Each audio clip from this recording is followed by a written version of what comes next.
When Marcus Thompson's hand connected with Sarah Chen's face in front of the entire cafeteria, the sound echoed like a gunshot through Riverside High School. What happened in the next 30 seconds would haunt Marcus for the rest of his life, but not for the reasons you might think. Before we dive into how this single moment of cruelty transformed 2 lives forever, I'd love to know which state you're watching from today. Drop your location in the comments below, hit that like button, and if you're new here, subscribe to hear more stories about bullies who learned their lessons the hard way. Now let me take you back to that fateful Tuesday afternoon. Marcus had ruled Riverside High's social hierarchy for 3 years running. At 17, he stood 6'2" with the kind of athletic build that made freshmen step aside in hallways and teachers look the other way when his voice got too loud. His kingdom was the cafeteria, his throne a corner table where he held court with his loyal subjects Jake Martinez and Tyler Brooks, 2 wannabe tough guys who laughed at his every joke and backed up his every move. Sarah Chen was everything Marcus wasn't. Where he was loud, she was silent. Where he commanded attention, she seemed to disappear into shadows. For 2 years she'd navigated Riverside High like a ghost, sitting alone at lunch, walking alone between classes, speaking only when absolutely necessary to teachers. Her long black hair often fell like a curtain across her face, and she dressed in oversized hoodies that seemed designed to make her invisible. That Tuesday started like any other. Marcus strutted into the cafeteria with Jake and Tyler flanking him, scanning the room for entertainment. His eyes landed on Sarah, who sat alone at a table near the windows, quietly eating her lunch while reading a book. Something about her perpetual silence had always irritated him. In Marcus's world, quiet meant weak, and weak meant target. "Hey, look at little mouse girl over there," Marcus announced loud enough for half the cafeteria to hear. "Still pretending to be invisible, Sarah?" Sarah didn't look up from her book. She never looked up. This only fueled Marcus's irritation as he approached her table, Jake and Tyler snickering behind him. The cafeteria began to quiet as students sensed drama brewing. "I'm talking to you, freak," Marcus said, now standing directly beside her table. "Too good to answer when someone's talking to you." Sarah slowly closed her book and looked up at him with dark, calm eyes that seemed to see right through him. She didn't speak, didn't flinch, didn't show even a flicker of fear. That composure, that complete lack of reaction, sent Marcus's temper flaring white hot. "You think you're better than everyone else with your silent act?" he snarled. "Let me tell you something, you little—" That's when Sarah did something no one expected. She smiled. Not a friendly smile, not a scared smile, but something else entirely. Something that made Marcus's stomach clench with an unfamiliar feeling he couldn't quite name. And that's when Marcus made the biggest mistake of his 17 years on Earth. His hand shot out and struck Sarah across the face, with enough force to snap her head to the side. The crack echoed through the suddenly silent cafeteria like breaking wood. For a heartbeat, everything froze. Sarah's head remained turned, her hair hiding her expression. Marcus stood over her, his hand still raised, breathing hard with anger and adrenaline. The entire cafeteria held its breath. Then Sarah slowly turned back to face him, and Marcus saw something in her eyes that made his blood run cold. There was no pain, no tears, no fear. Instead, there was something that looked almost like pity. What happened next would be replayed on dozens of cell phone videos before the day was over. Sarah rose from her seat with fluid grace, and suddenly Marcus realized she wasn't as small as he'd thought. Without her usual slouched posture, she stood nearly as tall as he did, and there was something in the way she moved that set off every alarm bell in his primitive brain. But it was too late to back down now, not with the whole school watching. The moment Sarah stood up, Marcus knew he'd made a catastrophic error in judgment.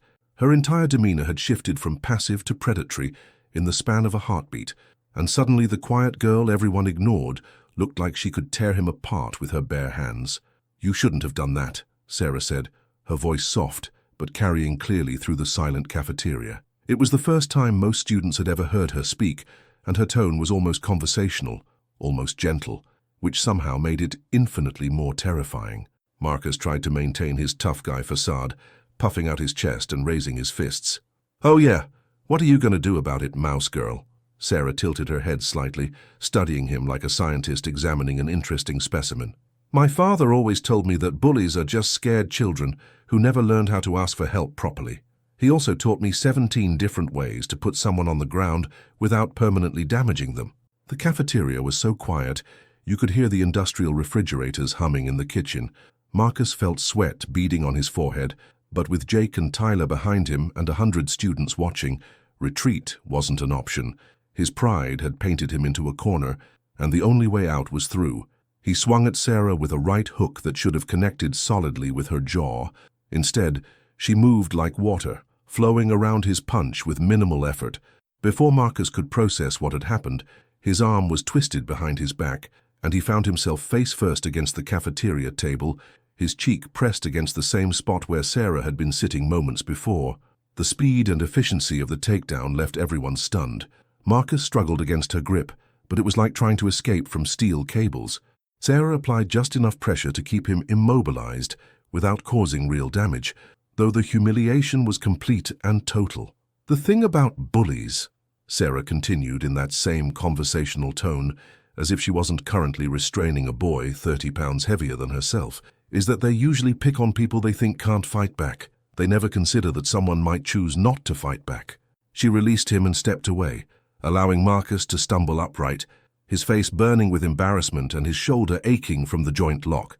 The entire cafeteria stared in shocked silence as the school's biggest bully rubbed his twisted arm and tried to process what had just happened. You can't just..." Marcus stammered, his usual confidence shattered like glass. "Can't what?" Sarah asked, tilting her head again. "Defend myself when you assault me? I'm pretty sure I can." Mr. Davidson, the history teacher on lunch duty, finally snapped out of his stunned trance and rushed over. "What's going on here? Marcus, what happened to your face?" Marcus's cheek bore the red outline of the table edge where Sarah had encouraged him to take a closer look at the cafeteria furniture. He touched it gingerly, realizing he'd have to explain this mark somehow. "Nothing," he mumbled. "Just nothing." Sarah picked up her book and backpack with the same calm efficiency she'd used to subdue him. "Mr. Davidson," Marcus seemed to trip and hit his face on the table. "I was just helping him up." Her tone was so sincere, so helpful, that the teacher actually nodded sympathetically. As she walked toward the cafeteria exit, Sarah paused beside Marcus one more time. "My father also taught me that everyone deserves a chance to be better than their worst moment," she said quietly, so only he could hear. "But only one chance." The warning in her voice was unmistakable. Then she was gone, leaving Marcus standing in a cafeteria full of whispers and cell phone cameras, his reputation in tatters and his worldview fundamentally shaken.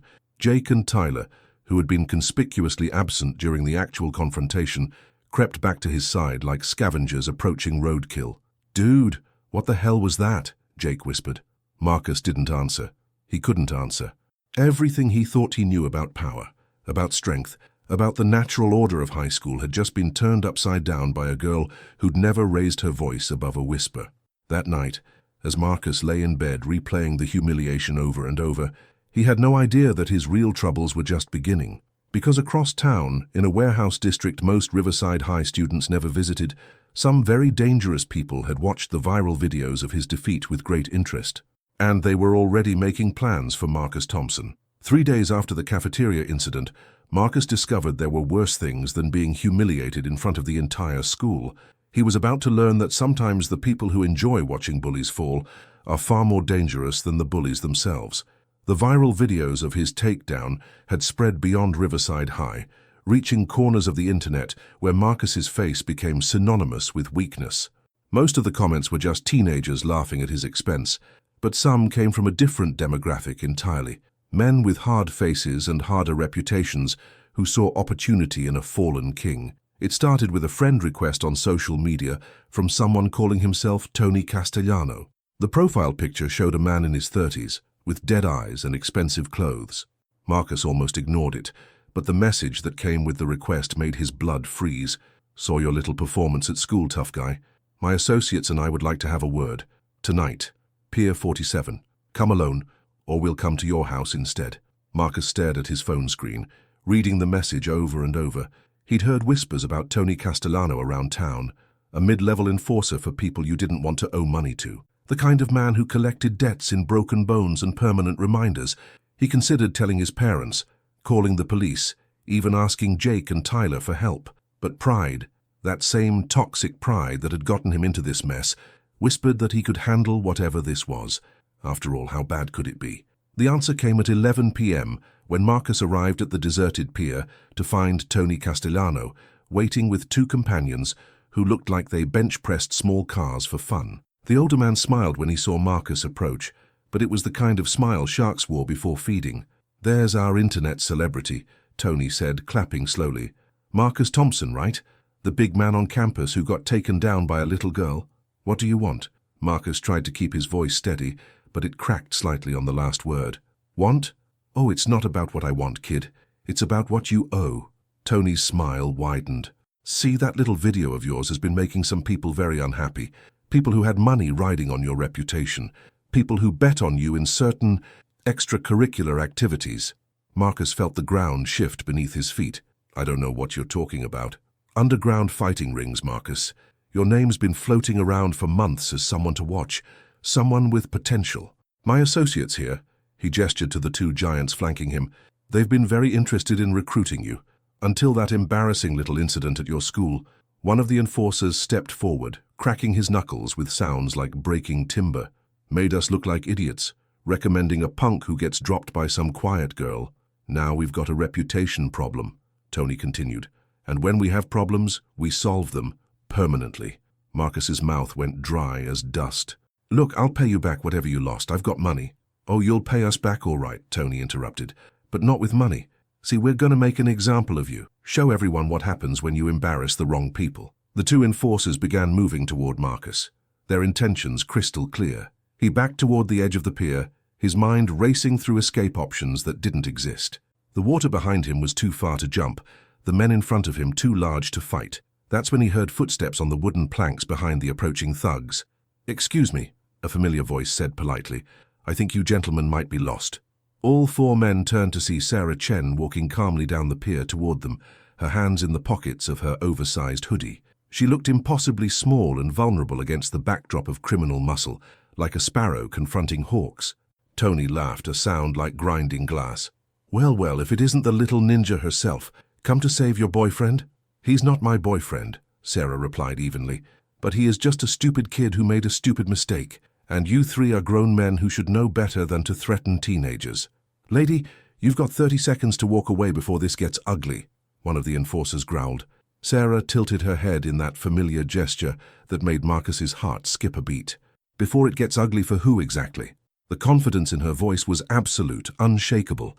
Marcus found himself wondering not if she could handle three grown criminals, but how badly she was about to hurt them. Tony Castellano was wondering the same thing, and his smile was beginning to look forced. What happened next on that pier would become the stuff of legend in certain circles, though the official police report would be remarkably sparse on details. All it would say was that 3 known criminals were found unconscious at Pier 47, with injuries consistent with falling down repeatedly and a severe case of what the paramedics diplomatically termed acute attitude adjustment. Sarah didn't even remove her hands from her pockets.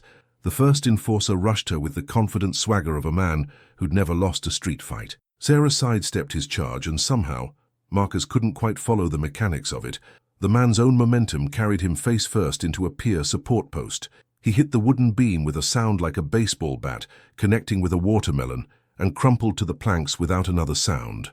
The second enforcer was smarter, approaching more cautiously with his fists raised. "Lucky shot, sweetheart. Let's see you try that again." "Okay," Sarah said agreeably. What followed was less a fight than a physics demonstration. Every attack the man launched seemed to redirect itself back at him with compound interest. A right hook became an invitation for Sarah to introduce his elbow to his own ribcage. A grab for her shoulders turned into an impromptu lesson about leverage that ended with him kissing the pier planks. Within 30 seconds, enforcer number 2 was lying next to his partner, groaning softly and reconsidering his career choices. Tony Castellano stared at his fallen associates, then at the small girl who dismantled them without breaking a sweat. When he reached inside his jacket, Marcus's heart stopped, but instead of a weapon, Tony pulled out his cell phone. "You know what?" he said, backing slowly away from Sarah. "I think there's been a misunderstanding here. My associates and I were just leaving." "That's probably wise," Sarah agreed. "But Mr. Castellano?" Tony froze. "Yeah? If I hear about you or anyone connected to you bothering high school students again, I'll be very disappointed. And my father always taught me to express disappointment constructively." The threat was delivered in the same conversational tone she'd used in the cafeteria, but something in her posture made Tony nod frantically. Understood. Crystal clear. Won't be a problem. He hurried away into the night, leaving his unconscious associates behind like abandoned luggage. Sarah watched him go, then turned to Marcus, who was still pressed against the pier railing in shock. "You okay?" she asked. Marcus opened his mouth several times before any sound came out. What? Who are you?" Sarah smiled, and for the first time it reached her eyes. "I'm Sarah Chen. My father is Colonel James Chen, 3rd Special Forces Group. He's been deployed for 8 months, which is why I've been staying with my aunt here in Riverside. When he gets back, we'll move to another base and I'll disappear from your life again." "Special Forces," Marcus repeated numbly. "He started training me when I was 6, said the world was full of people who'd try to hurt those who couldn't defend themselves, and I needed to be ready." She looked at the 2 unconscious men. Guess he was right. Marcus felt something crack inside his chest, not physically, but something deeper. "Why did you help me, after what I did to you?" Sarah was quiet for a long moment, considering the question. "Because that's what my father would have done. He always said the measure of a person isn't their worst moment, but what they do after it. You came here alone to face whatever was waiting. That took courage, even if it was stupid courage." "I'm sorry," Marcus said, and the words came out raw and honest. "For hitting you, for being who I was. I don't know how to be different, but I want to try." "Different how?" Marcus looked at the unconscious criminals, then at the girl who'd saved his life. "Like you, strong enough to protect people instead of hurting them." Sarah studied his face in the dim pier lighting, searching for something. Whatever she found must have satisfied her because she nodded. "It's not about being strong, Marcus. It's about being kind. Strong people who aren't kind just become better bullies." Over the following weeks, Marcus Thompson underwent what his classmates could only describe as a complete personality transplant. The arrogant swagger disappeared, replaced by something quieter but more solid. He started sitting with the outcasts at lunch, using his size to shield smaller kids from the next generation of wannabe bullies. Jake and Tyler, confused by their leader's transformation, drifted away to find a new alpha to follow. Sarah continued to be Sarah, quiet, observant, present but not prominent. But sometimes Marcus would catch her watching him with something that might have been approval, and those moments meant more to him than any touchdown or social media like ever had. 2 months later, when Colonel Chen returned from deployment and Sarah transferred to a new school, she left Marcus with something more valuable than fighting techniques or self-defense tips. She left him with the understanding that real strength wasn't about dominating others, it was about lifting them up. Marcus never saw Sarah Chen again after graduation, but he carried her lessons with him to college, then into his career as a youth counselor working with at-risk teens. And sometimes when he encountered a young bully who reminded him of his former self, he'd tell them about a quiet girl who taught him that the strongest people are often the ones who choose not to show their strength. Because sometimes the best way to win a fight is to help your opponent realize they didn't need to start one in the first place. If this story moved you, hit that subscribe button and share your thoughts in the comments below. I'd love to hear about a time when someone showed you unexpected kindness when you probably didn't deserve it. Until next time, remember that we're all just one choice away from becoming better than we were yesterday.